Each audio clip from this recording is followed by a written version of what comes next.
Good morning, everybody. Good morning. Welcome to this special event of Hispanic Heritage Month. My name is Catherine Hannasank. I'm chair of the World Languages Department here at North Campus, and it is my pleasure to have you with us this morning for what has become an annual event sponsored by the World Languages Department. It has become so popular that we decided that it was time to really expand this and invite another department to join us so that the students would have an opportunity to participate in the contest, in the creative writing contest. And so our neighbors, the English and Communications Department, have joined us this year to partner in this event. So we are really excited to have our award winners with us, who will be reading their award-winning selections, and our very, very special keynote speaker, Alina Mayo Ace, and you will hear about her in a moment. So again, welcome. This is going to be a very, very special treat for you, and we are excited to have you with us today. So right now I'd like to introduce... Okay.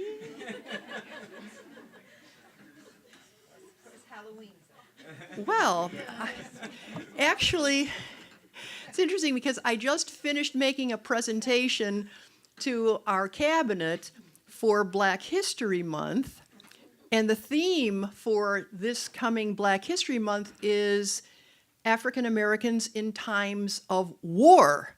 So perhaps this was a carryover from my earlier presentation. But anyway, I would like to introduce Dr. Leon Palumbo, one of the organizers of the event, who will introduce our keynote speaker. Dr. Palumbo.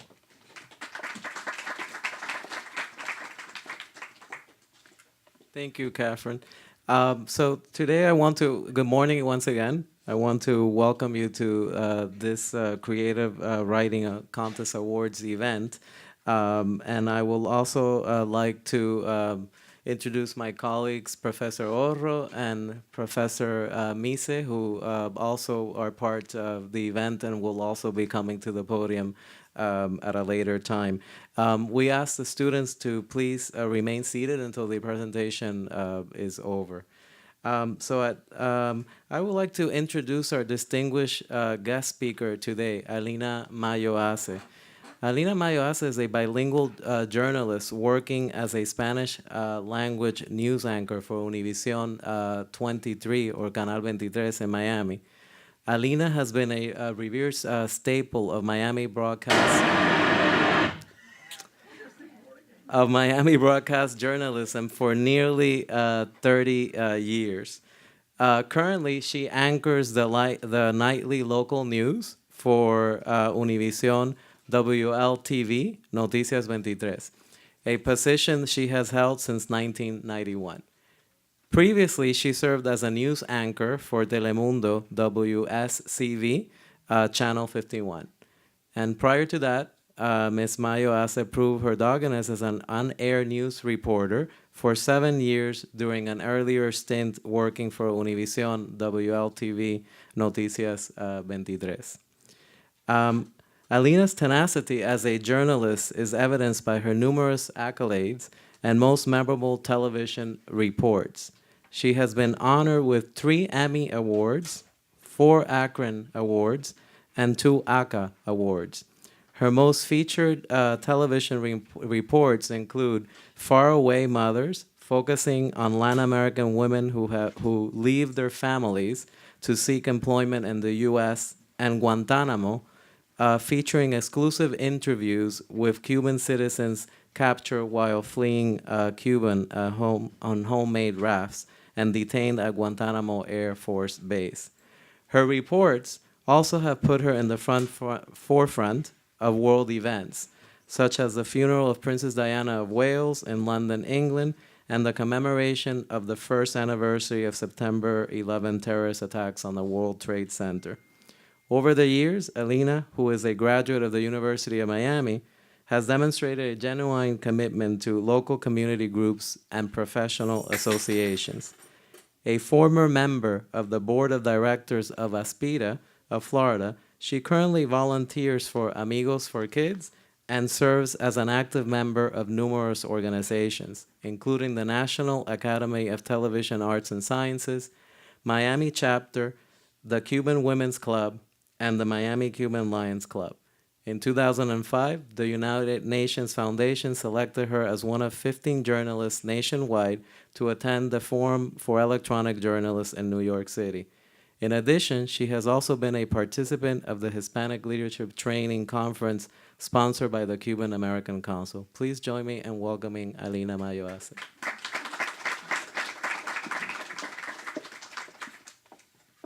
Thank you, Dr. Palombo. Thank you for inviting me today. I was very excited when I heard that I was going to be speaking to you today in the celebration and the awards ceremony of the Creative Writing Contest. And we do a lot of creating writing on TV these days, but it's creative to keep the viewers watching us because there's so much competition out there. TV news is not traditional anymore. You don't wait for the 6 p.m. news or for the 6:30 news to find out what's going on. You have it in the palm of your hands, everybody, with your smartphones, right? So that's what we face every day, competition, and that's what we have to get very creative to keep our viewers in that half-hour slot, 6 to 6:30 and 11 to 11:30 every evening. First of all, I would like to congratulate all the participants and especially the winners of this creative writing contest. I read the first place winner, and something caught my eye, the reference to family, or familia in our Hispanic culture. We do treat everyone like familia in our Hispanic culture. We help each other out. We build bridges to help strangers or even our friends and family. I can tell you from my experience when I fled Cuba as a 3-year-old child with my family, leaving the communist island behind. We didn't come straight to Miami. We went to live in San Juan, Puerto Rico, where my father found a job. From the beginning, the Puerto Rican people welcomed me and my family with open arms. El puertorriqueño es muy hospitalario. My parents had been told. That means Puerto Ricans are very welcoming. And I can tell you that was the case, and it still is to this day.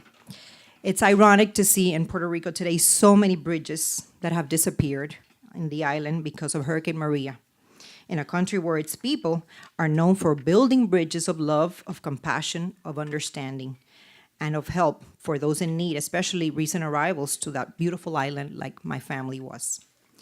I left Puerto Rico in the middle of high school, graduated from the University of Miami, got married here, had my 3 children, and now 2 precious grandchildren. And Miami is definitely home, but I have a special place in my heart for San Juan, Puerto Rico. Many of you will graduate in the next few months. Others are starting their careers, and I see myself in every single one of you sitting here today.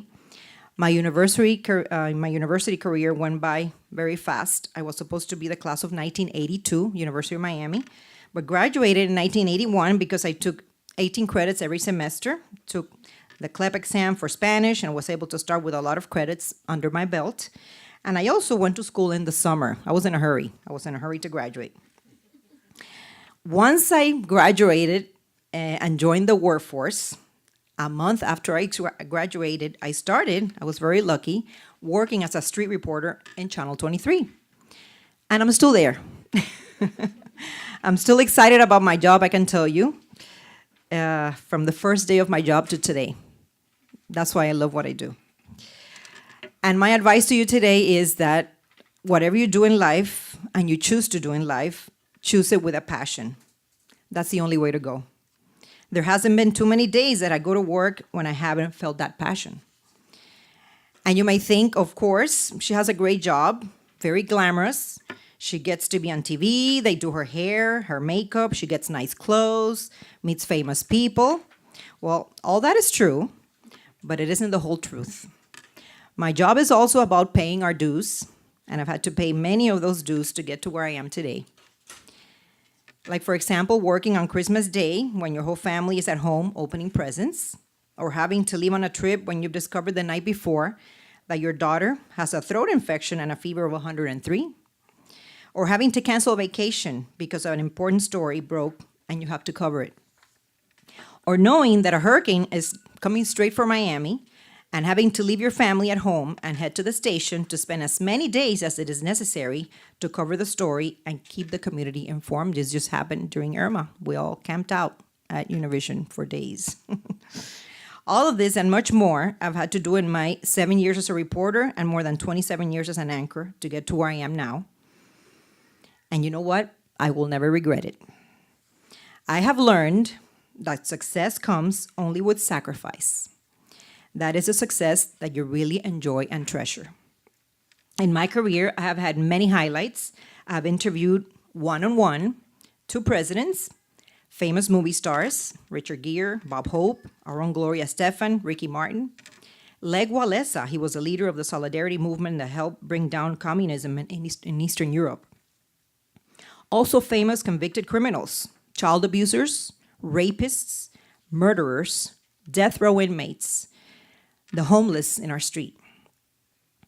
And I can tell you today that I learned as much from the homeless man on the street as I did from the president. Everybody has a story to tell, and no matter what they do in life, and I have been put in this great position to hear and learn from all of them. I call it having a front row seat to history. That's my job, basically. And not bad for a girl whose father told her many years ago when I picked this career that I had chosen the wrong one. My father, he wanted me to be a pharmacist. He thought it was a great career for a woman at the time, especially for someone like me who was shy, a shy average student. He thought, this poor child doesn't know what she's getting into. Te vas a morir de hambre, he told me. You're going to go hungry if you do that for a living, meaning I would never make it in this business. I was very shy. I still am kind of shy. But when the camera turns on, that's another story. I know I can be shy. I, being of stubborn Spanish descent, insisted, and thank God I did. My dad became my biggest fan and supported me every step of the way. God rest his soul. And this brings me to family again. I've been married for 35 years, 3 children, 2 are married, and my third is a junior at George Washington University in DC, loving it. And I have 2 precious grandchildren. I could not do what I did, raising a family and working at the same time, if I did not have the support of my family. But at the same time, if it came to choosing between my career and my family, I can tell you right now, I would choose family. And I have on several occasions, I have been offered a network job, national exposure, more money, but that also meant more time away from home, more traveling, and I stayed in local news for that reason, where I felt I could balance my work and family better and give back to my community. I got to be a carpool mom when I wanted to. I went to school meetings, volunteered, the important things in life. And being a woman today is all that and much more. You really can do it all if you want to and if you choose to. And in choosing what you do, remember that every single one of us is a builder of bridges. That's the theme of the creative writing contest today. Whether in our relationships, our job opportunities, in making our communities and our country better. I wish you all the success in the world. It will not be easy. I am proof of that. But the rewards are priceless. Thank you for inviting me, Dr. Palombo. Thank you for the Department of World Languages, and congratulations again to the winners. And I'm open to questions if anybody wants to find out anything else about me, about my career, about what I do every day, about local issues. I'll try to answer them all. Any questions? Yeah. I interviewed President Clinton and President Obama. Nice to meet you, Peter. Nice to meet you. I interviewed President Bill Clinton and President Barack Obama in the White House. He invited, it was very special. He invited us, it was December of 2012. He invited only local journalists. So we were 7 journalists from local markets. And we got to I sat in front of him one-on-one in the, it was next to the map room in the White House. It's a room with all the murals. It was beautiful, Christmas trees. And I had 7 minutes with him, one-on-one. I asked him anything I wanted to ask him. They did not give me a list of questions, and they did not tell me what not to ask, what to ask. And it was great. He was a gentleman. He was very gracious, and it was great. Bill Clinton was a little bit more. We were more journalists in a group, asking questions. I did have also a one-on-one with him, but they were both very special. Yes. Yes. Sí, en español. Oh.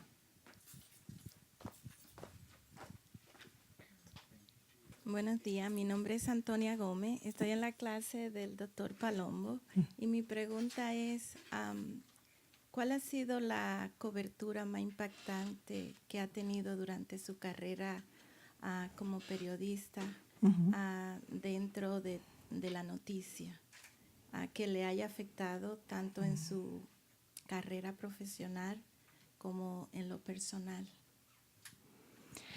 Bueno, you want me to answer in English or Spanish? I think I'm gonna. The question was, she asked me what was the most important coverage that I can remember. One of the most impactful coverages of my career, of the stories that I had to cover, that I will, that impacted me the most, I guess. There's so many stories. There's so many years, but I traveled to Cuba for 5 days when I was in Channel 51 when TV Marti was about to start, the U.S.-funded TV station that broadcast to Cuba. And we traveled to Cuba with permission. We were able to go. It was January of 1990, and I spent 5 days in Havana, the place where I had been born. I had never been there since I left as a child. And it was special to me. It was a combination of emotions, being in your country, but at the same time, the people that are there in that country in power are not the people that represent who I believe the Cubans are, and especially what I believe in, which is freedom and liberty. So I met very nice people, but I met very not very nice people also. So I took with me many experiences on that trip. Also covering Princess Diana's funeral. It was incredible, impressive. She died Labor Day weekend. It was 20 years ago, this Labor Day weekend, that she passed away. And I was sent there the next day. So I had no planning, no preparation. And it was impressive to see the thousands and thousands of people just standing in silence while that casket, horse-drawn carriage, went around the streets, with their family. So I guess those two events, were highlights in my career. Anybody else?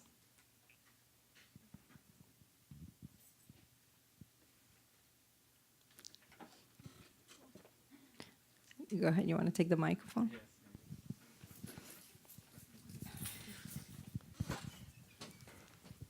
What was one person that you truly loved to do an interview with? That's a hard one. As I told you, you learn from everybody that you interview, you learn something, I think it was fascinating for me to meet once a convicted rapist in jail. It was fascinating to pick his brain, And also, having a president in front of you, that's a big deal also, No matter if you,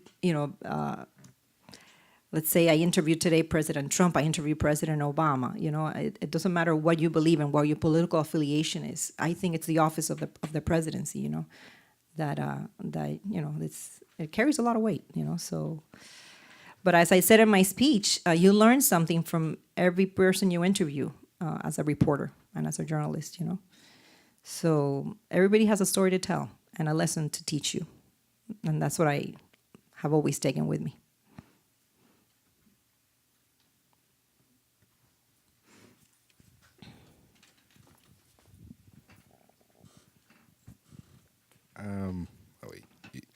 Can everyone hear me? Okay, Yeah. good. When you first started out, what was one of the experiences that really, that pretty much has stuck with you and like, oh yeah, I remember that?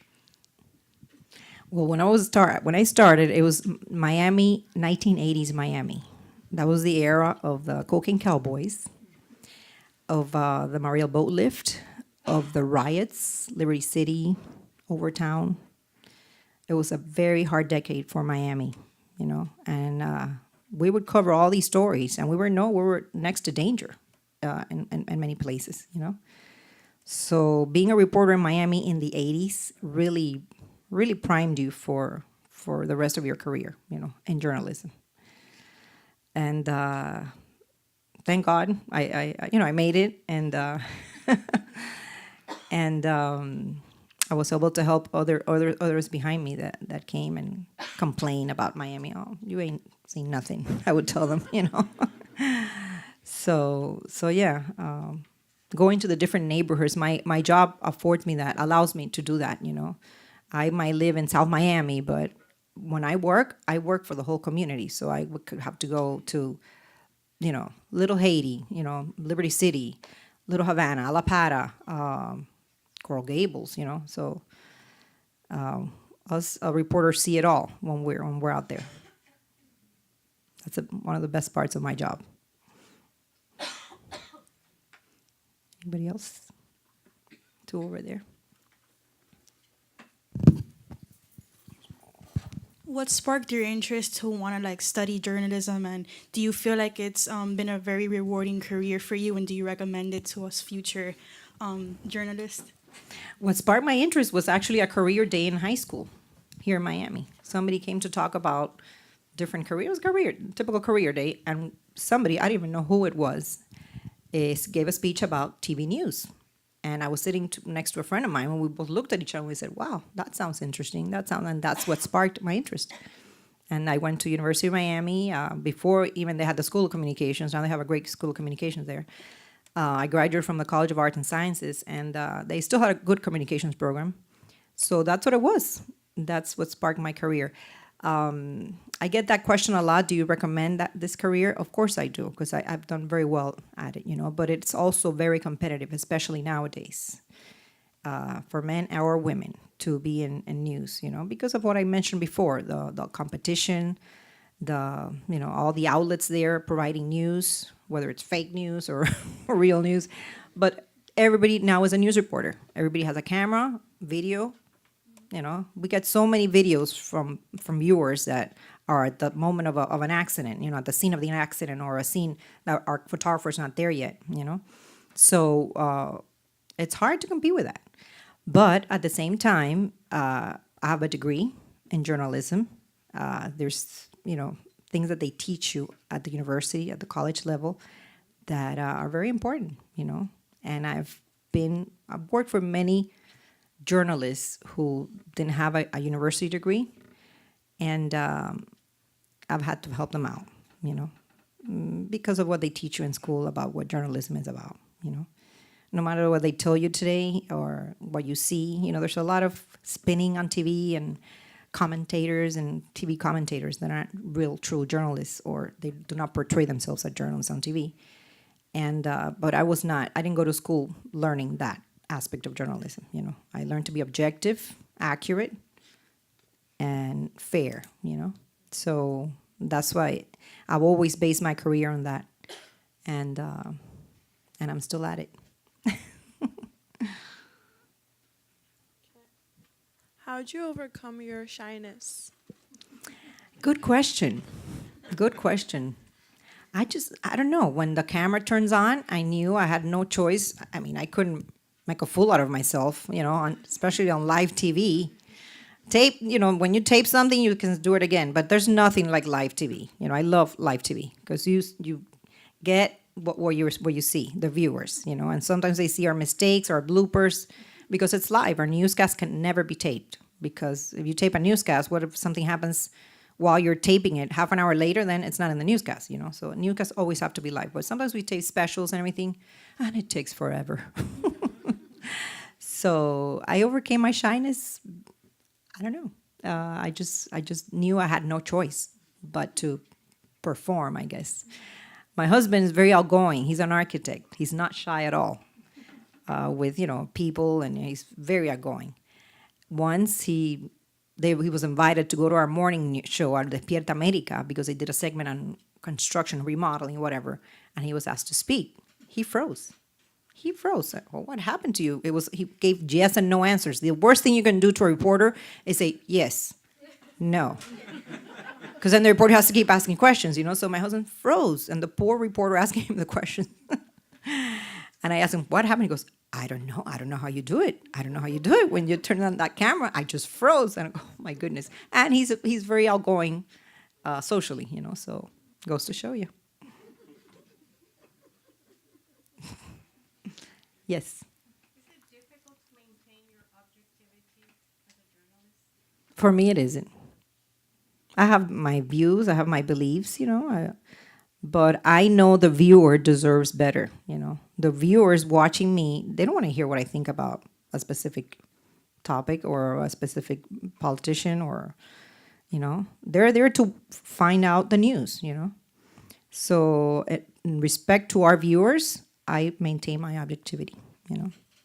And the viewer appreciates it because they tell me, you know. They tell me, oh, so-and-so makes a face whenever they talk about something. I go, I know. I go, why do you guys make it? No, I try not to make it. No, you don't make a face, but so-and-so makes a face. I go, yeah. So, and nowadays, everything's about giving your opinion and, you know, there's networks devoted to a certain political party and networks devoted to another political party. We all know that, you know. So it's good to watch them all, you know, and compare, right? Yes. Have you ever had an experience where you felt like you were In danger? Maybe covering the riots. Yeah, the Overtown riots. Oh, there was an experience. Yes, there was an experience where the police told me to leave because they couldn't guarantee my safety. This is when a few years ago there were these Cuban balseros or rafters that got there to Mexico. They got to the Yucatan Peninsula, and they were rescued by Mexican authorities. We covered the story. This was back in the early 90s. We covered the story because it was during the beginning of the rafter crisis was 94, so it was before that. So they get to Yucatan, you know, we cover the story, and then we get video. Mexican authorities deported them back to Cuba. When that news hit Miami, the exile community, they went berserk here. They went to protest in front of the Mexican consulate, which was back then on Lejeune Road and Northwest 7th Street. It was a huge protest there. So I was sent to do the newscast live from that protest. I was live, my co-anchor was in the studio, and I was live from the protest. In the middle of the protest and in the middle of the newscast, the mob started getting very violent. They started shouting at me because Univision back then used to be owned part by the Mexican company, Televisa. We still buy programming from them, but back then they were owned 50% of the company. So they started throwing, you know, things at us, our van. They almost toppled our live van because they accused us of being complicit with the Mexican government in the deportation of these Cubans to Mexico. Imagine. I would tell them, if I'm not here, this story does not come out in Univision. It's good that I'm here. I would tell my Cuban compatriots there, you know, who were harassing me. So the police at that moment told me, you need to leave now. We cannot guarantee your safety. Can you imagine Miami police telling you that, a reporter? So we had to run down the street, and I couldn't finish my broadcast. So, yeah, my own people. But when people go and they, you know, get in a group and they just don't think, you know, they get crazy. And it happened to me. So I guess that was what I felt. I did feel threatened. And I felt very upset. More than threatened, more than scared. I was mad. I was mad that had happened to me in my hometown. So there. Anybody else? Actually, I have a question. Sure. Do you feel like the profession of journalism is somewhat in danger or being attacked in terms of censorship? Yes. Free speech, and what can be done about that? Well, yeah. I mean, we have right now a president threatening to pull the FCC license. He said that 2 weeks ago from NBC News because of a story that he didn't like. You know, thank God we have a protection and we have a constitution now, you know, that guarantees, free speech and all that, you know. But yeah, journalism is under attack every day, every day. And we've become the enemy, practically the enemy of the state, you know, for certain politicians, you know. And but I look beyond that, you know. I look beyond that, and if you practice good journalism, which is what I strive to do every day, you will prove everybody wrong. You know, you will prove all those people that attack the media wrong. You know, because it's good to have journalism. Look what happened in my country. You know, they closed all the newspapers, all the TV stations. Only the official state news is what the people get. You know, what is that? Same thing's happening in Venezuela right now. You don't want to live in a country like that, you know.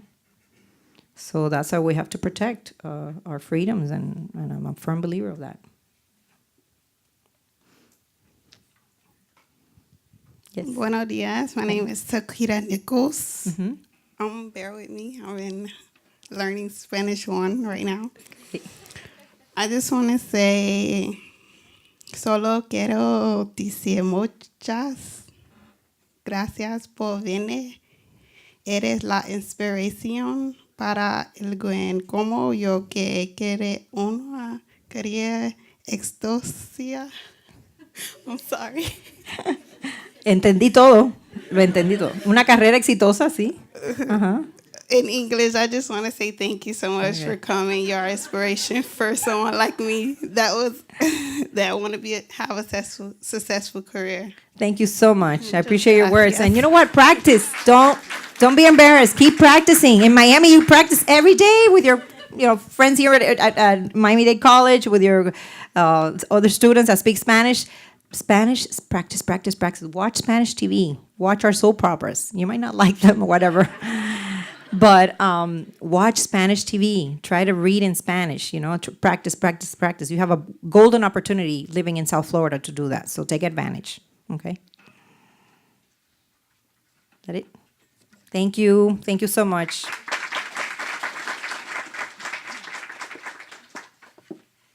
Thank you, Alina, once again for such great words. And I would not be able to do what you do on TV every day because I'm that proof of that shyness. I could teach, but I don't like being up front and being in the camera. So that's I can understand what you were saying.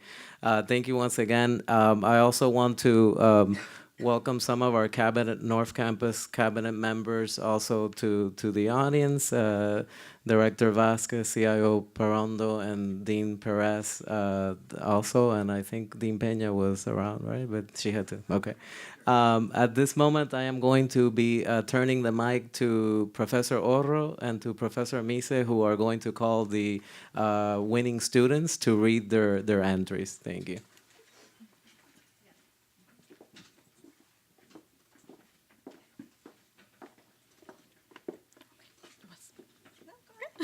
Well, good morning again, and thank you for being here this morning, joining us in this event that, as Professor Hannah-Sank had mentioned, is it's become like one of the best events that we have for Hispanic Heritage Month. No, it's been actually very popular. And this year we had the honor of having this our special guest speaker, Alina Mayoase, with a very dynamic and wonderful presentation. And also we loved all the questions. I think it's been one of the the years that we had the most questions asked, to a guest speaker. So that tells you how honored we are there to have her here. So, well, now we'd really like to present the winners of the Creative Writing Essay Contest for this year.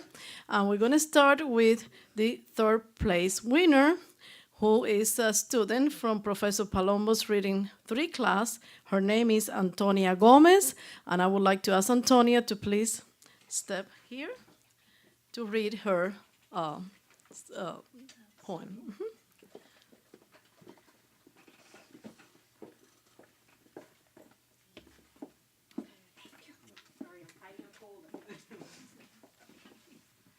Buenos días a todos.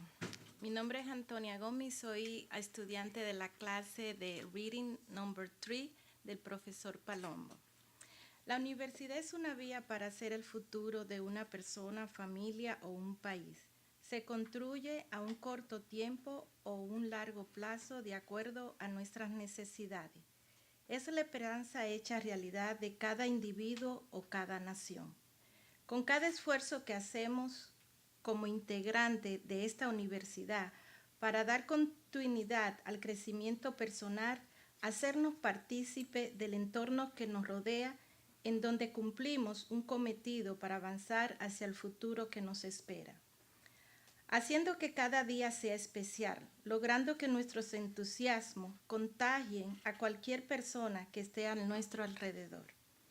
Una nación necesita educación, ya que es la base de crecimiento de toda persona. Es lo que nos guía dentro de una sociedad que avanzando innegablemente hacia una globalización excedida de instrumentos modernos, como es una computadora, celular, tablet o otro, sin mencionar aquellos a los cuales no tenemos accesibilidad, pero ávidos de informaciones, logramos accionar cualquier invento, programa, equipo que se nos presente, ya que hoy en día tenemos toda información a nuestra disposición. Es de nuestro interés capacitarnos, informarnos, investigar y estar a la espera de cualquier nivel de conocimiento al que podamos llegar para instruirnos correctamente, sin dejar atrás el ayudar a otra persona a alcanzar sus logros, porque así como nosotros aprendemos, cualquier puede hacerlo, solo tenemos que esforzarnos en cumplir nuestras metas. En nuestro camino hacia el éxito encontramos situaciones que, aunque nos parezcan difíciles, es normal que sucedan, ya que no todo es fácil en nuestro recorrer, pero insistir y seguir batallando nos hace fuertes, dignos de alcanzar lo que queremos. Ir triunfante hacia adelante nos llena de regocijo, mas cuando ya estamos en el final de nuestro recorrido, donde nos vemos a sí mismos realizándonos profesionalmente, nos damos cuenta que hemos cruzado el puente que nos guía hacia el futuro.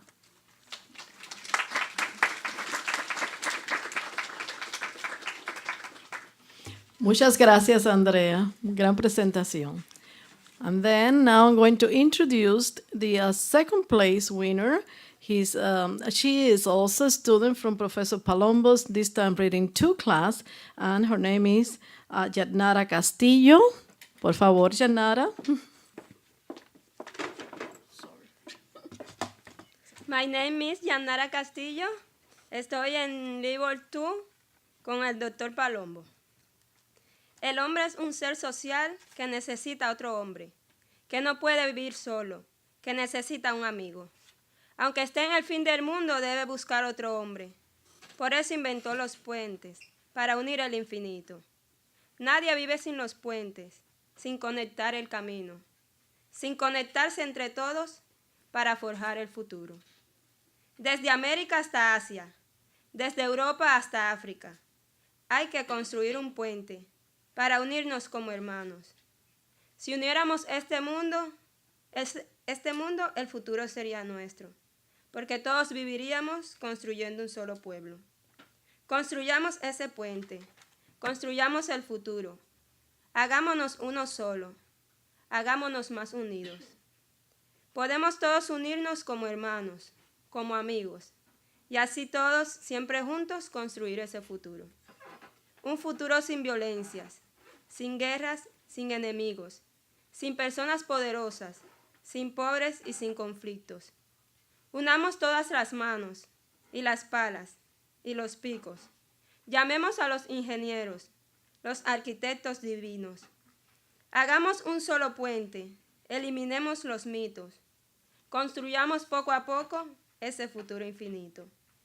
Hagámonos uno solo, que todos hablen lo mismo, que los hombres de este mundo tengan un solo objetivo. Conectemos este mundo que solo los destruimos.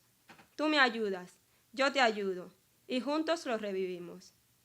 El futuro está en el puente que tú y yo vamos a hacer. Ese puente es esencial, es la unión universal. Levantémonos, hermanos, ya no hay idiomas ni razas. Vámonos todos unidos a la construcción final. Ya se distingue a lo lejos ese futuro mejor. ese futuro de hombres llenos de amor y de fe. Caminemos por el puente, comuniquémonos ya. Tu familia, mi familia, el mundo, la humanidad. El futuro nos espera para mejor habitar, sin idiomas y sin razas, como hermanos nada más. Que Dios nos brinde el milagro de lograr esta unidad, de lograr hacer el puente que podamos transitar. Ese puente que yo añoro, ese futuro sin par, esa unión de los hermanos, esa vida en unidad. Ese puente estará hecho, ese futuro vendrá, y así todos como hermanos construiremos la paz.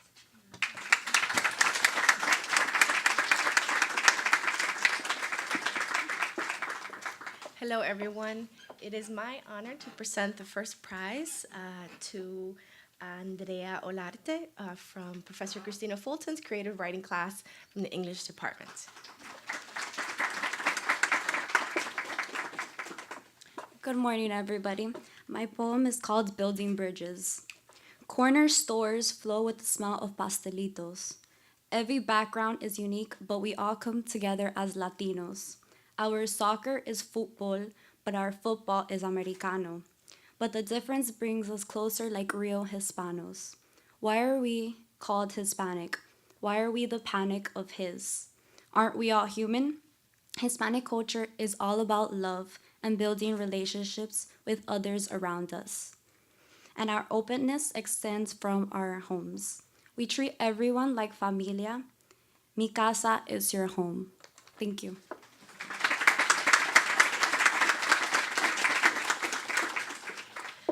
If we can have the three winners come up, and we're going to present them with their prizes and certificates.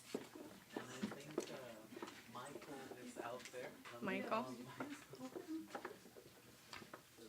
Okay, you guys want to go ahead and pose?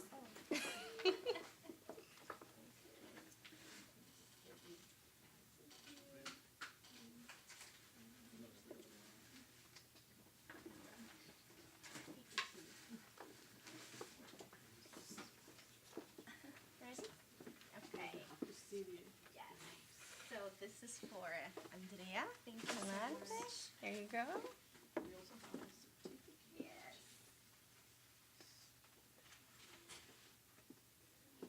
Janara, it's for you.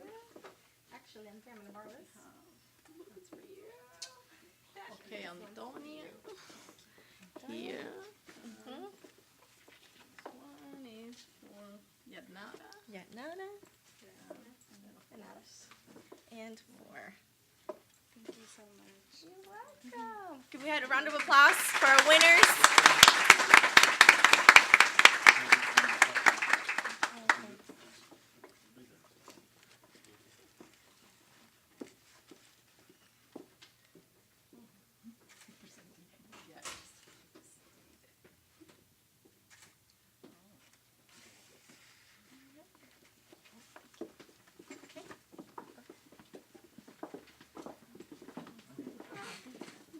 We wanted to acknowledge Michael Rodriguez is a Pearson consultant and our sponsor today for the prizes. He's a Pearson consultant for world languages. We use Mosaicos as our textbook here at the campus, and he's our representative for world languages. So, Michael, I don't know if you want to say a few words. I know some of you met Michael outside with a Duolingo cards. No, thank you all for using our book. If you need anything at all, feel free to reach out to your instructor, and I'm going to help them. Definitely check out the Duolingo app. This is a cool partnership that we're getting involved with. It's we're going to hit the ground running with our pilot, so we're taking out free codes. So definitely do our survey as well as join our online platform where you can maybe go study abroad, win a trip to maybe Spain, and film with our marketing team. Thank you, Michael. Before we close today's program, once again, thank you to everyone. We're not done yet.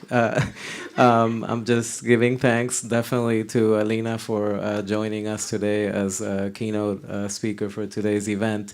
and all the judges, all the faculty members, participants that are here today. We really want to thank you for being here. I'm going to call Professor Hannah Sank, our chair for the World Languages Department, back again to the podium for a special presentation.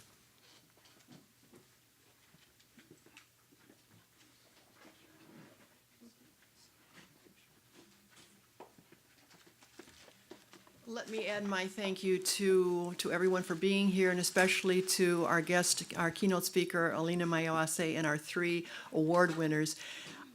Yeah, if you paid close attention, you heard the same themes coming through, the building bridges, the making connections, the importance of family, and the importance of listening to each other, because we all do have a story. And we can learn so much from each other, just listening to each other. A person doesn't have to be famous in order to learn from that person. You learn from the person who's standing next to you or sitting next to you. So this building of bridges and the making of connections is so critical for all of us. And languages help to do that. Even if you don't become a fluent speaker of a language, to take an introductory course gives you a way to have an opening into another culture, to kind of get a feeling for another way of looking at things. And even being able to say hello or thank you in another language can open a door, and you don't know where that's going to take you then. So thank you again for being here. And now if we could have Mrs. Mayawase come up here, we have a special presentation.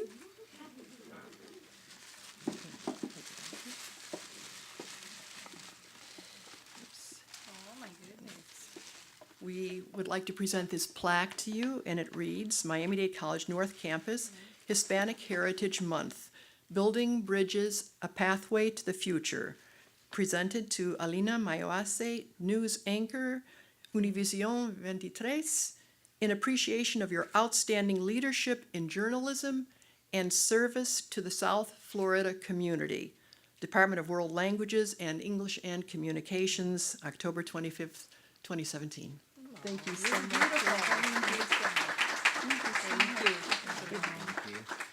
Thank you. It's a pleasure. I didn't need this. I just needed to be here with you guys. That was my reward, but this is going to be in a special place in my office.